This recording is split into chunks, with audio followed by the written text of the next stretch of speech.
Exodus chapter 19 verse 10 hanggang 12. And the Lord said unto Moses, Go unto the people and sanctify them. Ang lahat magsabing sanctify. Sanctify. Go unto the people and sanctify them today and tomorrow, and let them wash their clothes.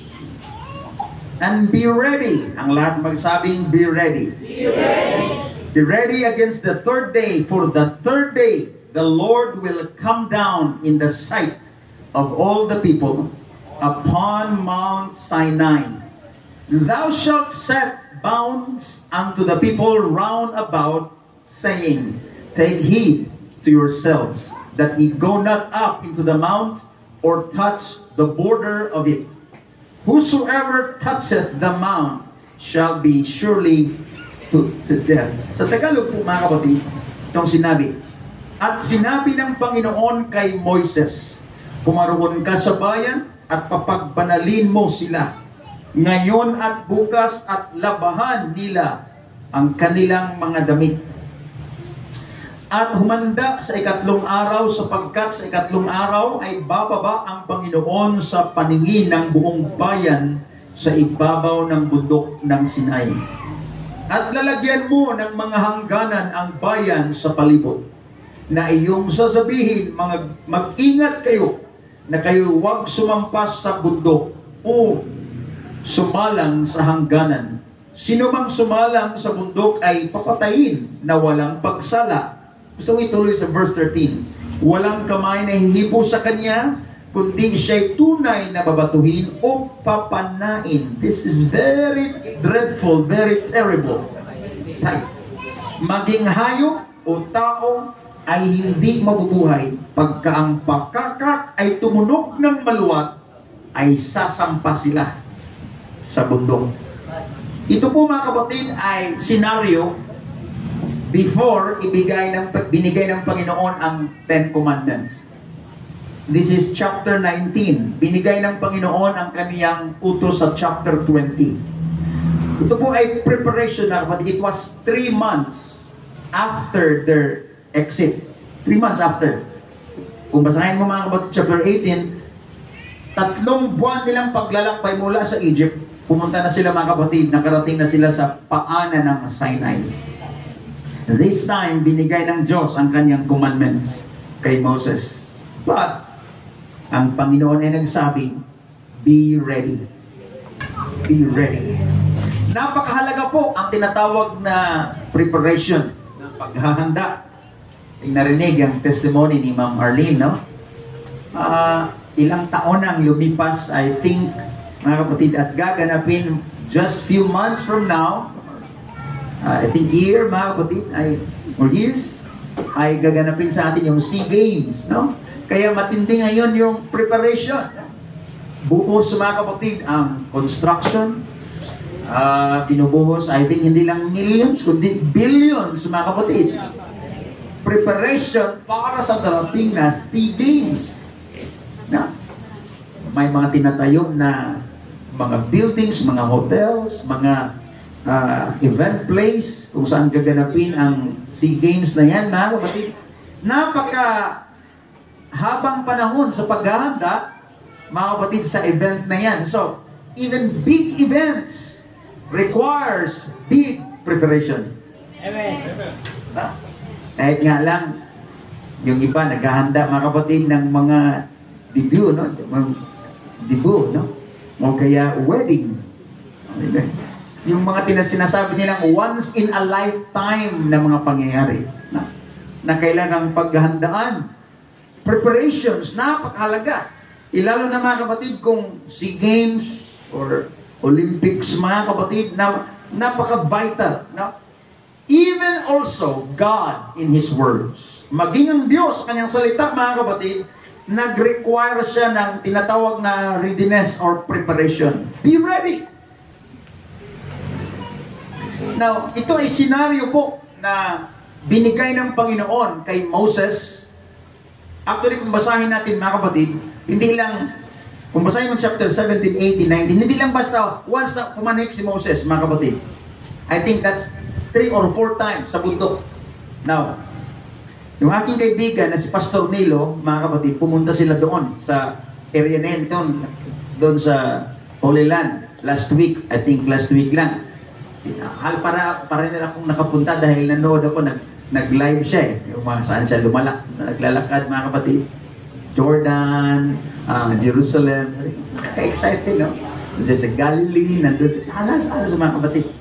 And then, ayon sa mga testimony, mga kapatid, doon sa Mount Sinai, dahil bundok nga, marami ang pupunta doon, pero hindi na nila gustong makarating pa yung tuktok dahil bundok.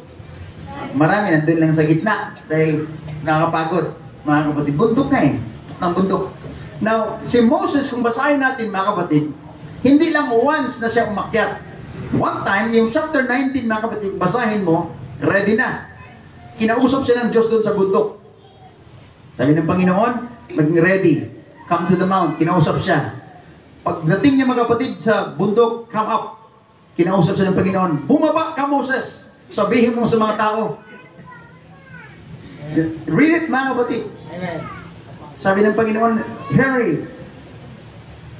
Don't delay. Sabihin mo sa mga tao na huwag silang sumampa, maging sa mga priests. Lest I will break through them. If they will break out, kung gusto na, baka makiusyoso sila at titingin, papanhik sa bundok. Tell them. So, baba naman si Moses, mga kapatid. Nakita niyo yung sacrifice ni Moses? Amen. Bakit? Baba na naman. And Moses was 80 plus years old. Hello. 40 years siyang umalis. Bumalik siya sa Egypt. Another 40. 80 plus, mga kapatid. Akyat sa bundok. Bababa. So hindi talaga easy, mga kapatid, na ayon sa ating kaisipan. Whenever nakikilos ang Diyos sa ating buhay, mga kapatid, tatawagin sa age doesn't matter. Amen. Kapag gagamitin ka ng Panginoon. Palakpakan natin ating Panginoon. 80 years old plus. Bumalik sila si Moses, and then again, kinausap ng Panginoon. Senaryo po ito, mga kapatid, of the giving of the commandments. Na kung ating basahin, the sight was so dreadful. Dahil ang sabi ng Bible, sa chapter 19, verse 16 hanggang 18 ng Exodus. And it came to pass on the third day, verse 16, in the morning, that there were thunders. Pero kidlat. Thunders and lightnings, and a thick cloud upon the mount, and the voice of the trumpet exceeding loud, so that all the people that was in the camp trembled. Nanginginig sila, mga kapatid. Nung third day, ay bumaba ang Diyos, mga kapatid. At ang display ay very dreadful, nakakatakot dahil lightnings, thunders. Ang mga tao, mga kapatid, nandun sa lang kampo, sa kanilang mga tent. Nung nakita nila, mga kapatid, nanginginig ang mga tao. They trembled. And Moses brought forth the people out of the camp to meet with God. And they stood at the nether part of the mount, sa baba, mga kapatid. And Mount Sinai was altogether on a smoke. Umuusok, mga kapatid, ang Mount Sinai. Because the Lord descended upon it in fire. Bumaba ang Diyos, mga kapatid, in a form of fire. Kaya umuusok, mga kapatid, ang Mount Sinai. And the smoke thereof ascended as the smoke of a furnace. And the whole mount quaked greatly. Maging ang bundok, mga kapatid, hindi lang tao ang nanginginig, ang bundok nanginginig din. The whole mount. Now, hindi ito earthquake, mga kapatid, na katulad kapag may earthquake, halos lahat, mga kapatid, ay maraming bundok ang manginginig. But this time, ang Mount Sinai lang, mga kapatid, ang nanginginig. Because of the presence of God. Dahil alam ng bundok, it is the Creator, it is the presence of the Creator who once spoke the word word and said, "Let there be light," and all things came into existence. Bumaba ang Panginoon in a form of fire. The mountain itself trembled at the presence of the Almighty God.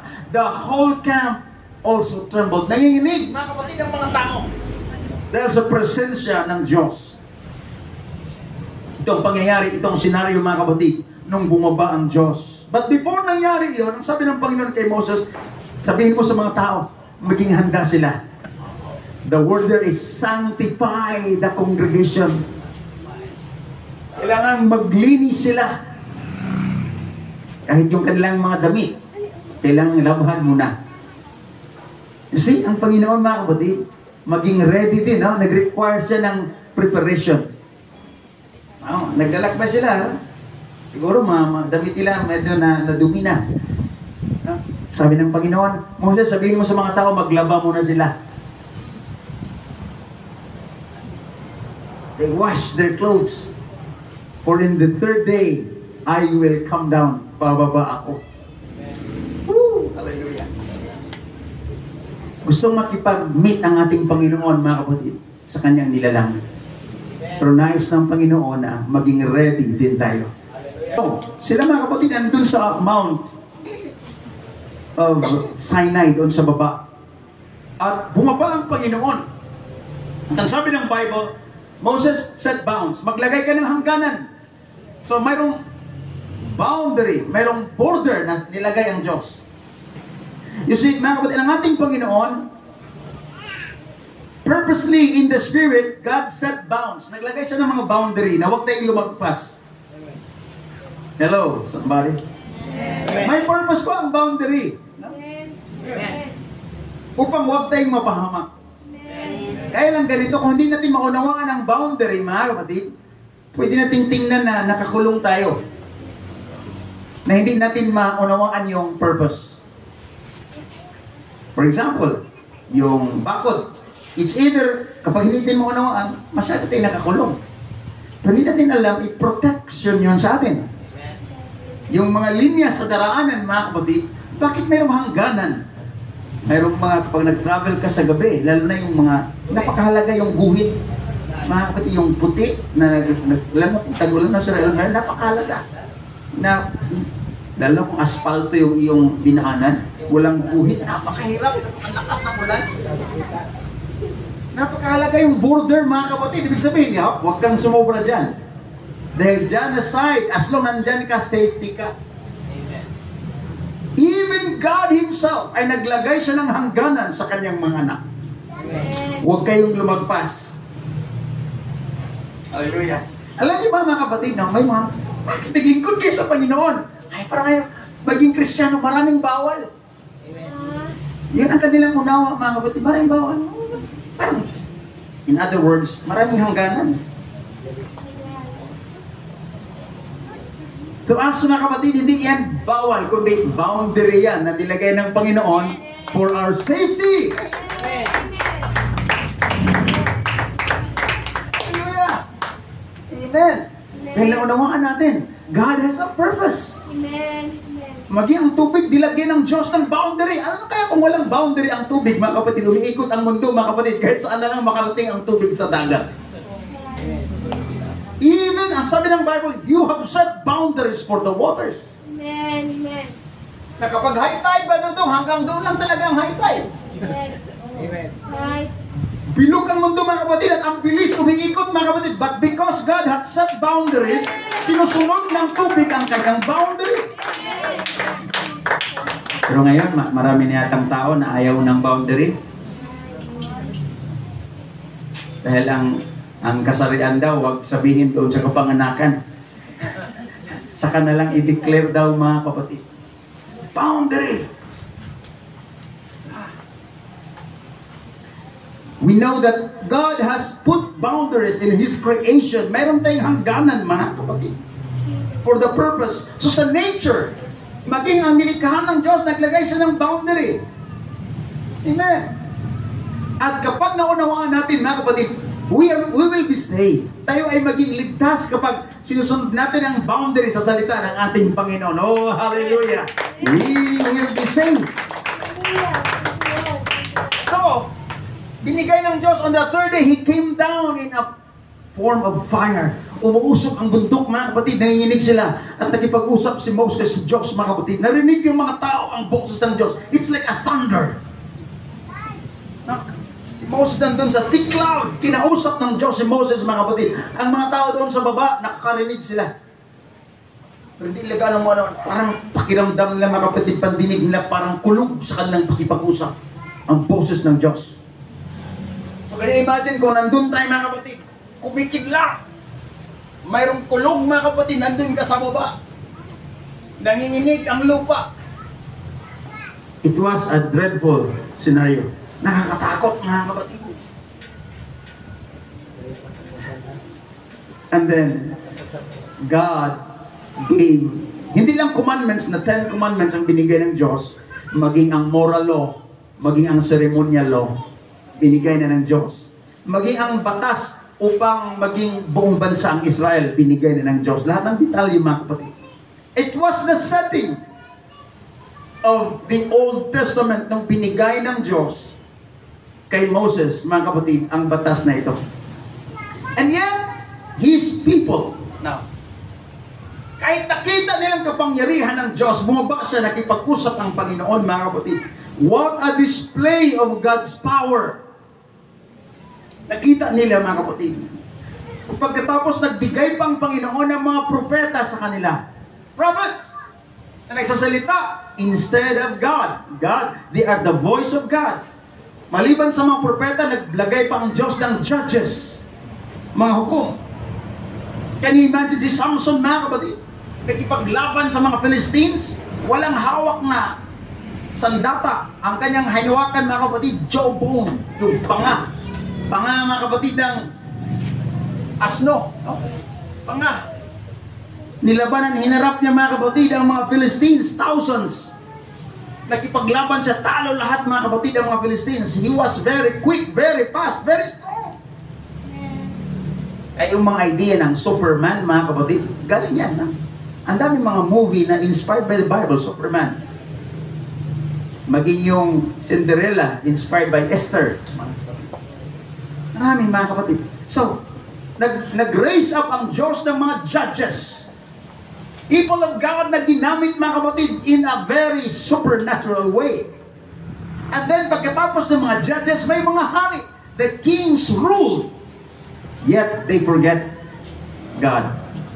Yun ang dahilan, mga kapatid, na napunta sila sa iba't ibang bansa at naging alipin, naging captive, bihag, mga kapatid. But I have good news because one time, while in captivity, merong isang propeta na ginamit ang Diyos ng kanyang pangalan, si Jeremiah.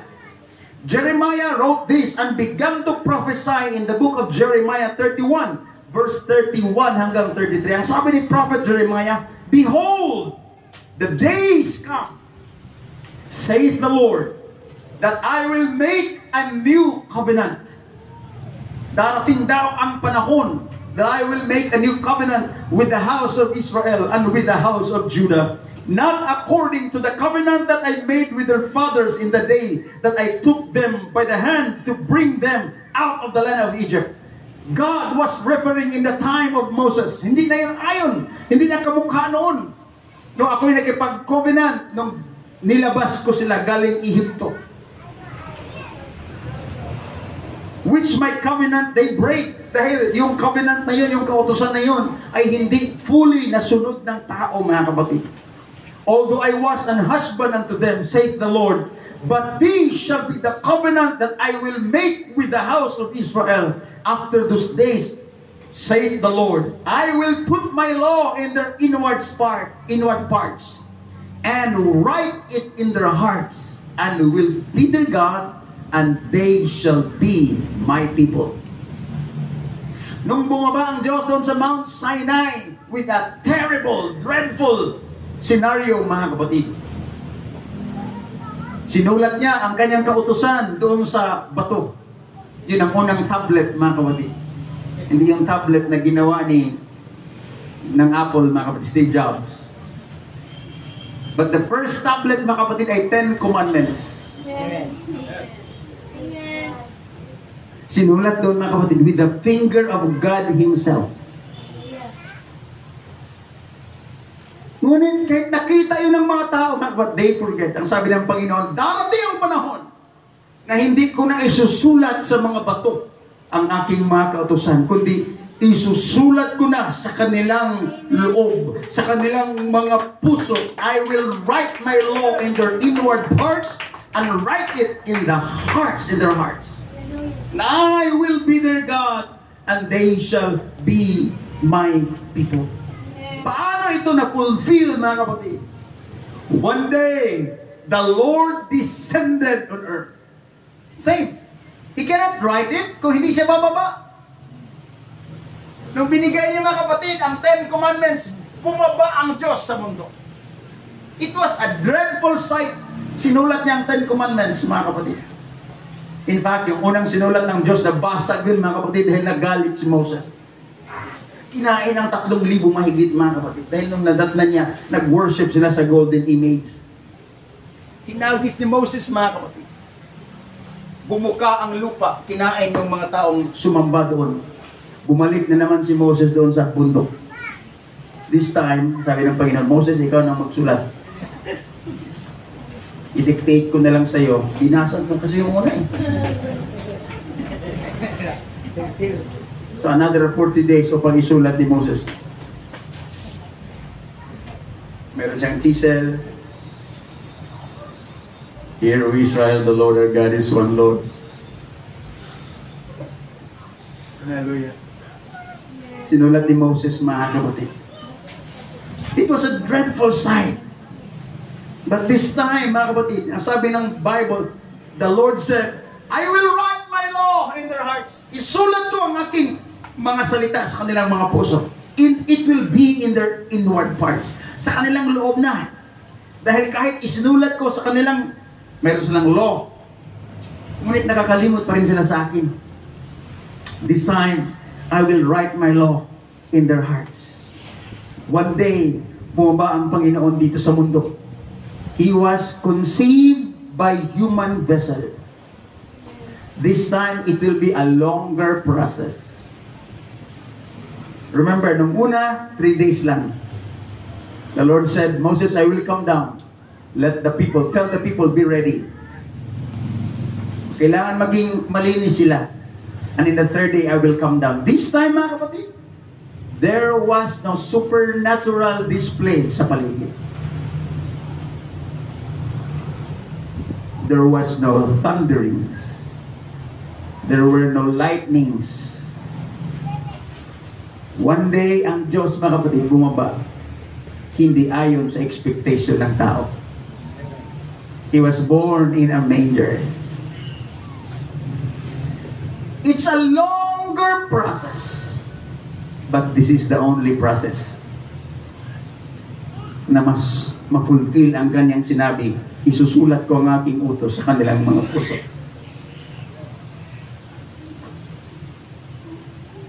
Nanganak siya, mga kapatid. He waited, born in a manger, at hindi siya nakilala. 30 years ang lumipas, nag-umpisa siya, mga kapatid, sa kanyang ministry. He healed the sick. This time, mga kapatid, kita niyo yung scenario. Nung unang bumaba ang Diyos doon sa Mount Sinai, nahihirapan ang tao na makalapit doon sa Mount. Are you following? Maging doon sa paanan ng bundok, mga kapatid, mayroon lang silang hangganan, hindi sila pwedeng humipo. They will die. It was a dreadful, fearful sight. May thunderings, mga kapatid. Mount Sinai is shaking because of the power of God. But this time, mga kapatid, it is the Creator Himself ang lumapit sa tao. Sabi ni Juan, we beheld His glory. In the beginning was the Word, and the Word was with God, and the Word was God. 14, and God was manifest in the flesh. Nang sabi ni John, we beheld His glory. Ngayon ay amin na siyang mahawakan.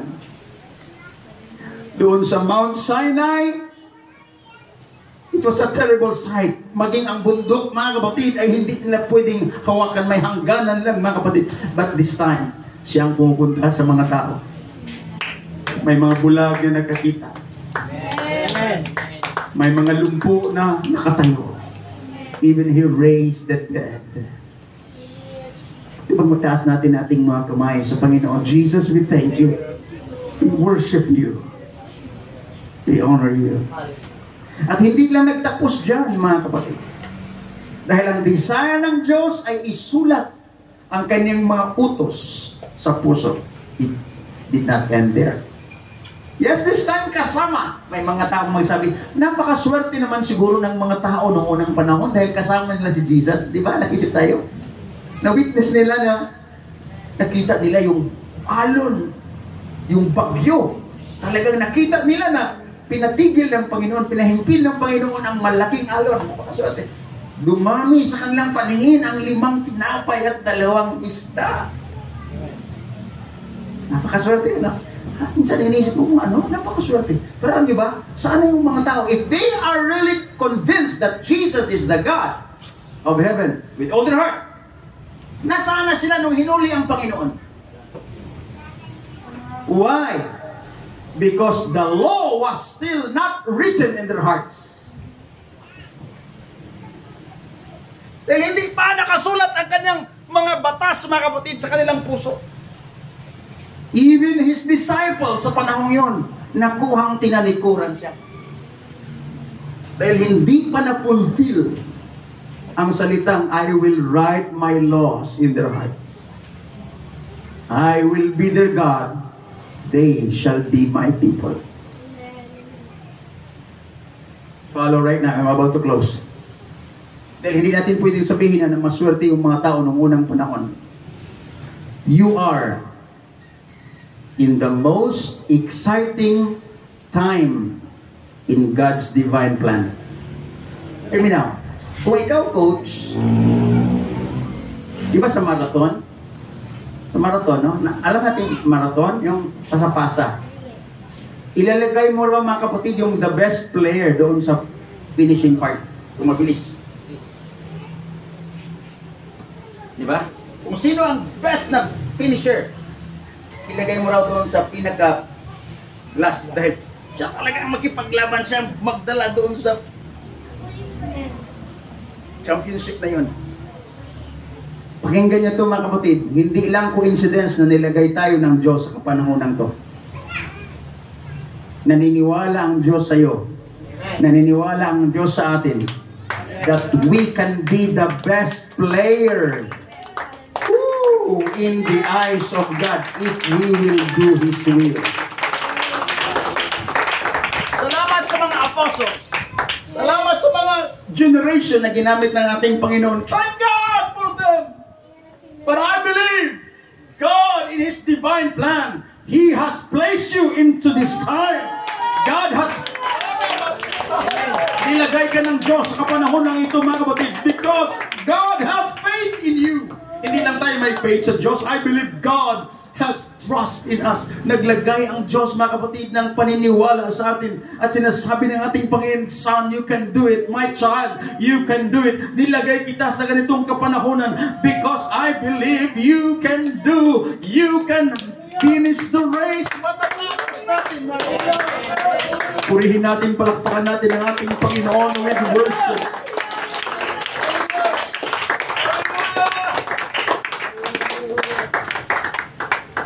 Dininay pa rin siya. Kailan natapos na fulfill, mga kapatid, ang prophecy nito? I will put my law into their hearts. Ito ay na-fulfill, mga kapatid. This time, the word was embodied kasama nila. The God of heaven descended, but there were no more thunders, no more lightnings, no more shaking of earth, or any supernatural manifestation of forces. The God of heaven walked and lived among men. In Exodus, only Moses can approach the mount. Si Moses lang, mga kapatid, ang makalapit doon sa bundok. Amen. Everybody was forbidden. Even the Levites, even the priests. forbidden! Zacchaeus, gusto niya makita ang Panginoon. Dito siya mapunta. Sabi niya, mayroong puno. Hallelujah. I hope yung mangga na yun, mga kapatid, kung dito lang yan, mga kapatid, aakyat ako sa manggang yan. Just to illustrate. Dahil ang sabi ng Bible, umakyat si Zacchaeus, mga kapatid, doon sa mangga. I mean sa sycamore tree. Sycamore tree. Sabi niya, wow, malayo palang kitang-kita na ni Zacchaeus ang Panginoon. Yun pala si Jesus. Hindi pala siya gaanong katulad nila na pugi. Because that's the reality. Sabi ng Isaiah, when you see Him, there is no beauty in His face. Siguro, hindi pala siya gaanong parang common man lang pala siya. Siguro maraming sumagi sa kanyang kaisipan. Pero narinig ko na marami siyang pinagaling. Narinig ko na marami siyang ginawang milagro. Mayroong mga kasalanan siyang pinapatawad. Things going on in his mind hanggang nakatingin sa mga kapatid. Ang mga tao papunta dito. Pero yung iba gustong humawak mga kapatid sa Panginoon. Dahil it was recorded sa panahon yun mga kapatid, sino humawak sa laylayan ng ating Panginoon, they receive healing. Maraming nakatanggap mga kapatid ng kagalingan. And sure, kung yan ang nangyayari mga kapatid, marami talagang mga tao nandun palagi. Impossible na makalapit si Zacchaeus. Pero satisfied na siya, I saw the face of Jesus. And alam kong smile sa doon mga kapatid, walang nag-pay attention sa kanya doon dahil busy silang lahat doon. Dahil sikat si Jesus walang tumitingin sa kanya, siya siguro doon. Kapatid, andun siya sa ibabaw. Punta doon. And then, palapit hanggang doon sa kanyang tapat. Nung natapat na ang Panginoon, biglang tumigil at tumingala sa kanya. Zacchaeus! Maging ang pangalan niya ay kilala ng Panginoon. Hindi sinabi ng Panginoon, psst! He called him by his name. Hear me. Sabi ng Psalms, maging ang mga bituin ay may pangalan para sa Diyos.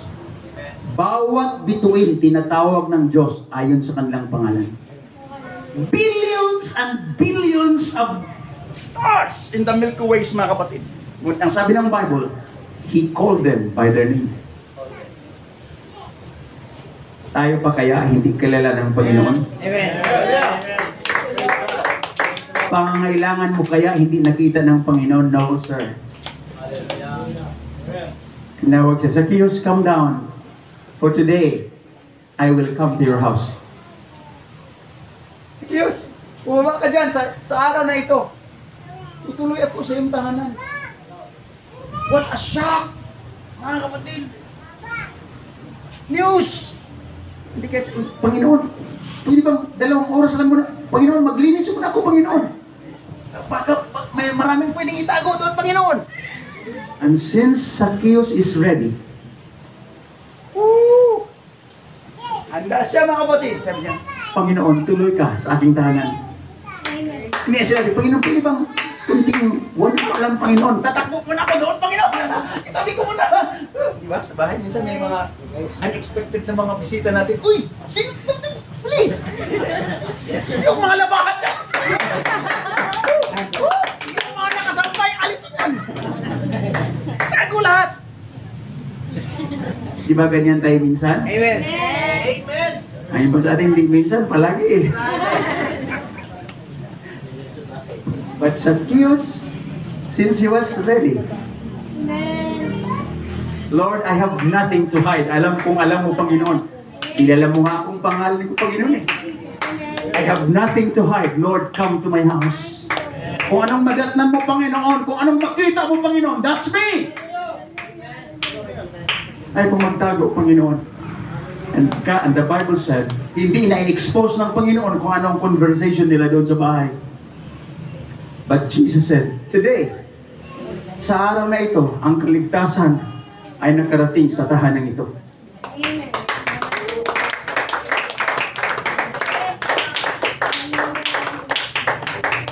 Kahit Kahit sino pa mga kapatid, basta handa siya, Lord, come to my heart, come to my house, come to my life, Panginoon. Hallelujah. Papasok ang ating Panginoon, mga kapatid. Lilinisin ng ating Panginoon, patawarin ng Panginoon, mga kapatid. This time, kahit sino pwedeng lumapit sa Kanya.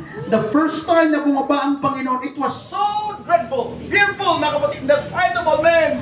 But the next time na bumaba ang ating Panginoon, it was not dreadful anymore. Kahit sino pwede nang lumapit sa Kanya, mga kapatid. Kahit sino pwede nang humimok sa Kanya. At hindi lang yan, mga kapatid. Umalis siya. Ngunit mayroong good news dahil iniwan niya ang kanyang banal na espiritu. Sa panahon yun, Brother Mike, kasama lang nila ang Panginoon. Sabi nating Panginoon, ako ay aalis, but I will give to you the Spirit. He shall abide in you. Siya ay manahan sa loob ninyo. Far sa Old Testament, dreadful! Nang bumaba ang ating Panginoon, kasama nila. Lord, kasama ka namin, Panginoon. But still, nakuha nila mga kapatid na ayaw man maniwala sa Kanya. Amen. Hindi pa yun fulfillment sa sinabi ng Panginoon, I will write my law. Kailan na-fulfill, mga kapatid? Nung binuhos ng Panginoon ang kanyang banal na espiritu. I will dwell in you. Isusulat ko na ang aking mga kautusan sa inyong mga puso. I will write my laws into their hearts. I will be their God and they shall be my people. Pwede bang tumayo tayong lahat ngayon, mga kapatid?